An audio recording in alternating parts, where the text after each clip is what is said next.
दोस्तों, यह कहानी प्राचीन भारत के समय की है। आज के समय में हमारा देश तो आजाद हो चुका है। हम स्वतंत्र हैं, कहीं भी और जा सकते हैं, लेकिन हमारा मन स्वतंत्र नहीं है, वह हमेशा गुलाम बना रहता है। हम शारीरिक रूप से तो स्वतंत्र हैं, लेकिन मानसिक रूप से हम गुलाम होते जा रहे हैं। मानसिक पीड़ा से हम ज्यादा परेशान रहते हैं।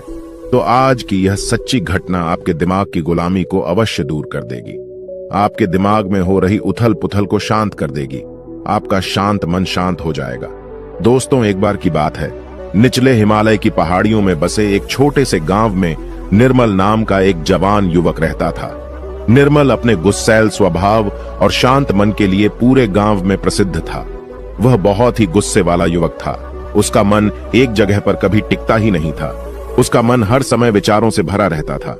विचारों के इस तूफान ने उसके मन को पूरी तरह से अशांत कर रखा था। शांति तो जैसे उसके जीवन से गायब ही हो गई थी।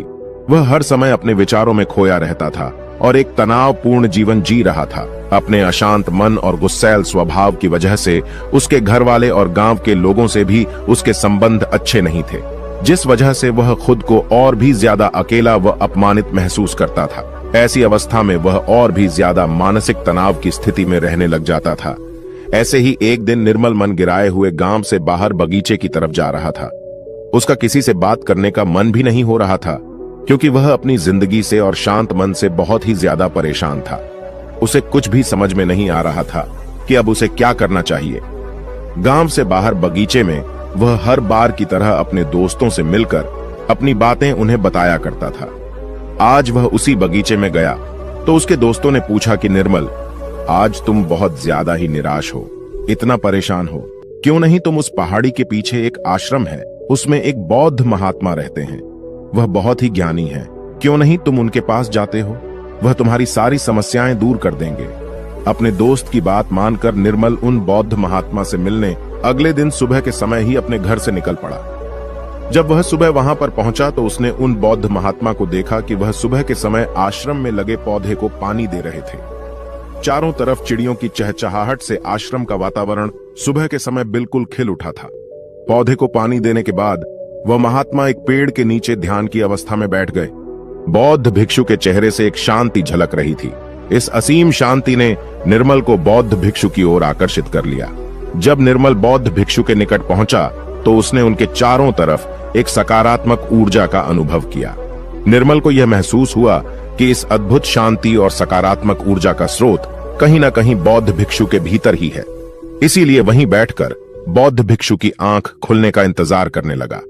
थोड़ी देर बाद जब बौद्ध भिक्षु ने अपनी आंखें खोली तो उन्होंने अपने सामने एक जवान लड़के को बैठा पाया, जो कि काफी तनावग्रस्त और नकारात्मक भावनाओं से भरा हुआ लग रहा था। निर्मल ने बौद्ध भिक्षु की ओर लालसा भरी नजरों से देखा और बड़े आदर भाव से कहा, हे मुनिवर, मेरा मन बहुत ही अशांत हो गया है।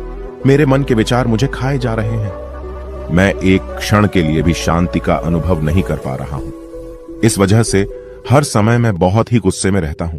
थोड़ी सी बात पर हम गुस्से से उत्तेजित हो जाते हैं। किसी की बात मुझे नहीं लगती। कृपया क्या आप मुझे सिखा सकते हैं कि मैं अपने इस अशांत मन को शांत कैसे करूं? गुरुदेव, कोई उपाय बताइए मुझे। बौद्ध भिक्षु ने निर्मल के दर्द को समझते हुए उसकी ओर देखा और कहा, मेरे प्यारे बच्चे, तो तुम भी अपने मन की चाबी किसी दूसरे के हाथ में दे दिए हो और आज तुम भी गुलाम हो गए हो। निर्मल को महात्मा की बात कुछ समझ में नहीं आई। उसने कहा, गुरुवर, यह मन का गुलाम और चाबी क्या है? कृपया मुझे विस्तार से समझाएं। बौद्ध महात्मा ने कहा, निर्मल, मैं तुम्हें एक कहानी सुनाना चाहता हूं। इस कहानी में मानसिक शांति और खुशहाली के सारे रहस्य छुपे हुए हैं। क्या तुम इस कहानी को सुनना चाहोगे? निर्मल ने हां करके अपना सर हिला दिया और पूरी एकाग्रता के साथ कहानी सुनने को तैयार हो गया। उसके अंदर की उत्सुकता अब अपने चरम पर थी। बौद्ध भिक्षु ने कहानी सुनानी शुरू की। बहुत समय पहले की बात है। एक नगर में संता सिंह नाम का एक आदमी रहता था। संता बहुत ही महत्वाकांक्षी व्यक्ति था। उसके हर काम में लोगों से ही सुनने मिलती थी। लोग उसकी और उसके काम की खूब तारीफ किया करते थे। अगर उसे किसी काम में असफलता या लोगों से बुराई सुनने को मिलती थी तो वह घर चिंता और तनाव में चला जाता था। वह छोटी छोटी बातों पर बहुत ही परेशान हो जाता था। उसका मानना था कि सफलता और भौतिक संपत्ति उसे मनचाहा सुख देती है, लेकिन संता सिंह जितना ही सफलता और तारीफ के पीछे भागता रहता था, वह उतनी ही गहरी मानसिक तनाव में डूबता जा रहा था। जब उसके काम की कोई तारीफ नहीं करता था तो वह बहुत ही ज्यादा परेशान हो जाता था। एक दिन अचानक ही उसका सामना उस समय की एक बहुत ही प्रसिद्ध बौद्ध भिक्षु से हुआ, जिनका नाम महाकौशल था। महाकौशल अपने हजारों शिष्यों को ध्यान साधना की शिक्षा दिया करते थे और वह खुद भी एक बहुत ही बड़े ध्यानी और आत्मज्ञानी व्यक्ति थे। महाकौशल की अद्भुत एकाग्रता और स्थिर शांत चित्त से प्रभावित होकर संता ने उन्हें अपनी भटकते मन को शांत करने का तरीका जानना चाहा। संता ने कहा, हे महात्मा, मैं हमेशा सफलता के पीछे भागता रहता हूँ और लगातार और भी अधिक पाने के लिए प्रयास करता रहता हूँ, फिर भी मुझे कोई स्थायी संतोष नहीं मिल पाता। मैं सफल भी हो जाता हूँ, लोग मेरी तारीफ भी करते हैं, लेकिन मुझे अंदर से संतुष्टि नहीं मिल पाती है। मेरा मन भटकता रहता है। हे गुरुवर, मुझे इस बेचैनी से और इस शांत मन से छुटकारा पाने के लिए कृपया करके कोई उपाय बताइए। बौद्ध महात्मा ने उसकी तरफ करुणा भरी नजरों से देखा और उत्तर दिया, तुम्हारा मन शांत नदी की तरह है, जो हमेशा बहता और दौड़ता रहता है, कभी भी स्थिर नहीं रह पाता। अपने अशांत मन को शांत करने के लिए तुम्हें अपने विचारों को बिना किसी रुकावट के जाने देने की कला सीखनी पड़ेगी। संत ने कहा, हे महात्मा, लेकिन मैं विचारों को कैसे जाने दे सकता हूं? आखिर मैं भी तो अपनी इच्छाओं और महत्वाकांक्षाओं से जुड़ा हुआ हूं। यह सुन भिक्षु महाकौशल मुस्कुराए और बोले, कल्पना करो कि तुम्हारे हाथ में पानी से भरा हुआ ग्लास है। अब तुम जितनी देर इसे पकड़े रहोगे, यह उतना ही भारी होता चला जाएगा, और अगर तुम काफी लंबे समय तक इसे पकड़कर रखोगे तो तुम्हारे हाथ में दर्द होना शुरू हो जाएगा। लेकिन अगर तुम अपनी पकड़ ढीली करते हो और इसे जाने देते हो तो इसका भार खत्म हो जाएगा। निर्मल अपने गुरु द्वारा सुनाई जा रही कहानी और उनके संदेश को बड़े ही ध्यान के साथ सुन रहा था। वह समझ रहा था कि अपने विचारों और इच्छाओं से चिपके रहना ही उसके अशांत मन का कारण है। यह भी एक कारण है जिसकी वजह से उसका मन अशांत है, क्योंकि निर्मल भी संत की तरह ही विचारों को पकड़कर रखता है। छोटी छोटी बातों पर बार बार विचार करता रहता है, जिससे संता की तरह ही उसका मन भी बेचैन रहता है। गुरु कहानी सुनाने जा रहा था और निर्मल सुनते जा रहा था। गुरु ने कहा, बौद्ध भिक्षु। महाकौशल की बातें उस संता को बड़े ही अच्छे से समझ में आ रही थी। बौद्ध भिक्षु महाकौशल की सलाह को मानते हुए संत अपने विचारों को जाने देने का अभ्यास करना शुरू कर दिया। वह अपने विचारों और भावनाओं को बिना किसी पूर्व निर्णय के जाने देता। संत के मन में बस विचार आते और थोड़ी देर उसके दिमाग में रहते और फिर चले जाते, क्योंकि वह उन विचारों को अपने दिमाग में बैठने नहीं देता था। जब विचारों को दिमाग में बैठने की कोई जगह नहीं मिलेगी तो विचार खुद ब खुद अपने आप चले जाएंगे। महाकौशल भिक्षु ने कहा, इंसान बेवजह अपने विचारों को अपने दिमाग में बैठने की जगह दे देता है। वह जितना ज्यादा किसी बात पर विचार करेगा, उसके दिमाग पर विचार उतना ही गहरा असर डालता चला जाएगा, अर्थात उतना ही जगह बनाता चला जाएगा। क्योंकि इंसान जितना ज्यादा विचार करेगा, विचार उसके दिमाग में उतना ही ज्यादा जगह बना लेगा, और जब विचार जगह बना लेता है तो वह जल्दी दिमाग से निकलता नहीं है। महाकौशल भिक्षुक ने संता से कहा कि जो चीजें घटित हो चुकी हैं, जो घटनाएं घटित हो चुकी, या जो कुछ तुम्हारी जिंदगी में हो चुका है, तुम्हारे साथ चाहे वह कितना भी बुरा क्यों ना हुआ हो, अगर अब आप उन विचारों को अपने दिमाग में बैठने देंगे, उन पर विचार करेंगे, तो आपका दिमाग कभी भी शांत नहीं रहेगा, क्योंकि जो घटनाएं घटित हो चुकी हैं उसे आप बदल नहीं सकते हैं। चाहे मैं कहूं कि जैसे बारिश हो रही है, यह भी एक घटना ही है। अब बारिश हो चुकी है और हम सोचे न हुई होती तो ज्यादा सही रहता, तो इस बात का कोई मतलब नहीं रह जाता। अब बारिश हो चुकी है, अब तो जो होना था हो गया है। उसी तरह से अगर आपकी भी जिंदगी में कुछ बुरा हो गया हो तो अब वह बुरा तो हो चुका है। अगर आप अब उस बात पर जितना ज्यादा जोर देंगे तो वह आपके दिमाग में उतना ही ज्यादा जगह बनाता चला जाएगा। इसलिए संता, ऐसे समय में अगर आपके दिमाग में बहुत सारे विचार आ रहे हैं, आपके दिमाग को शांत कर दे रहे हैं, तो आप उस पर विचार मत कीजिए। बस उन विचारों को आने दीजिए और उस पर आप ज्यादा सोचिए नहीं। विचार आएंगे और थोड़ी देर बाद चले जाएंगे। जब उन्हें आपके दिमाग में बैठने की जगह नहीं मिलेगी तो खुद ब खुद विचार आपके दिमाग से दूर होते जाएंगे और आप फालतू की बकवास से अपने आप को बचा लेंगे। कई बार कुछ लोग छोटी छोटी बातों पर बहुत ज्यादा ही सोचने लग जाते हैं, फिर वह उतना ही ज्यादा परेशान रहते हैं। महाकौशल भिक्षु ने कहा, संता, अब तुम खुद ही अपने आप को देख लो। तुम यही सोचते हो कि लोग मेरी तारीफ नहीं कर रहे, या जिस दिन तुम्हारे काम की तारीफ हो गई तो उस दिन तुम्हें बहुत ही अच्छा लगता है, लेकिन जिस दिन तुम्हारे काम की तारीफ नहीं हुई तुम्हें बहुत खराब लगता है। अर्थात तुम अपनी जिंदगी की खुशी खुद दूसरे के हाथों में सौंप दिए हो, अपनी खुशी दूसरों के हाथ में सौंप दिए हो। तुम्हें क्या मिल जाएगा अगर कोई तुम्हारी थोड़ी तारीफ भी कर देगा? वह तुम्हें थोड़ी देर के लिए शांति तो जरूर देगा, चंद पलों के लिए, लेकिन उसके बाद तुम फिर अपनी तारीफ पाने के लिए दोबारा से वही काम करने लगोगे। पूरे दिन पूरी रात तुम इसी सोच में बिता देते हो कि मैं कितना बढ़िया काम करूं कि लोग मेरी तारीफ करें, या ऐसा क्या करूं, कितना बड़ा बन जाऊं कि लोग मेरी तारीफ करें। ये विचार तुम्हारे दिमाग में जगह बना बैठा है। इस विचार से तुम हमेशा परेशान रहते हो। तुम्हें अपने दिमाग से इन विचारों को जगह नहीं देना है।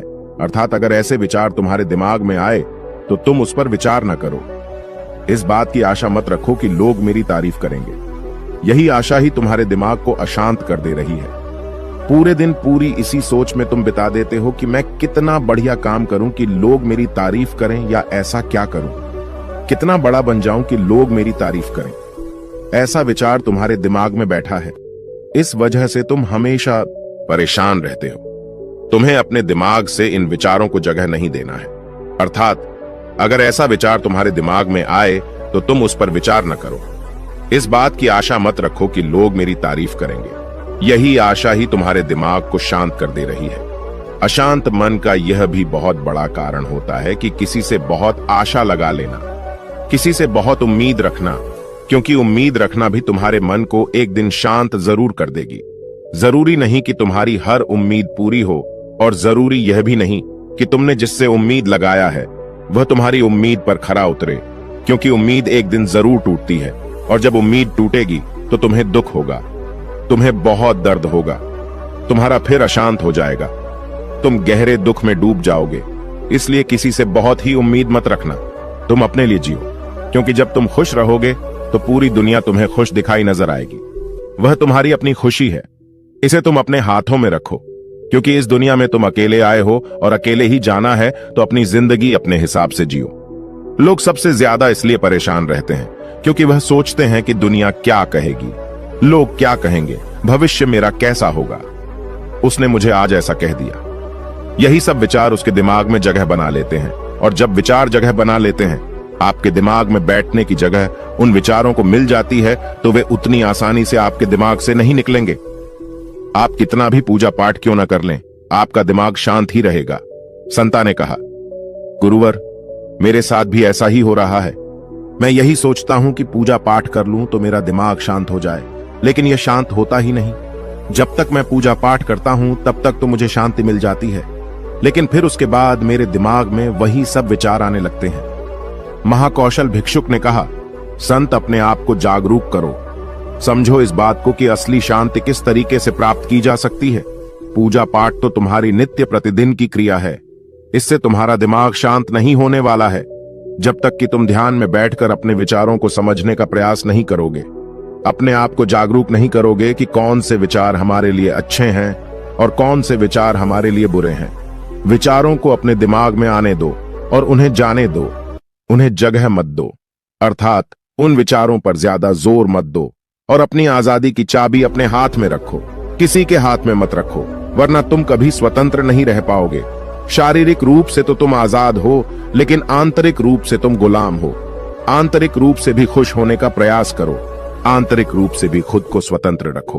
अपने स्वतंत्र होने की चाबी अपने हाथ में रखो। यह दुनिया है, इसका काम है बोलना बोलकर आपको परेशान करना। जितना आप इस बात से परेशान होंगे, लोगों को और मजा आता जाएगा। वे तुम्हें और ज्यादा परेशान करने की कोशिश करेंगे। तुम्हारी आंतरिक स्वतंत्रता रूपी चाबी को वह तुमसे छीनने का प्रयास करेंगे। इसलिए अपनी चाबी किसी को मत दो। इस दुनिया में कुछ भी स्थायी नहीं है, सब कुछ बदलता रहता है।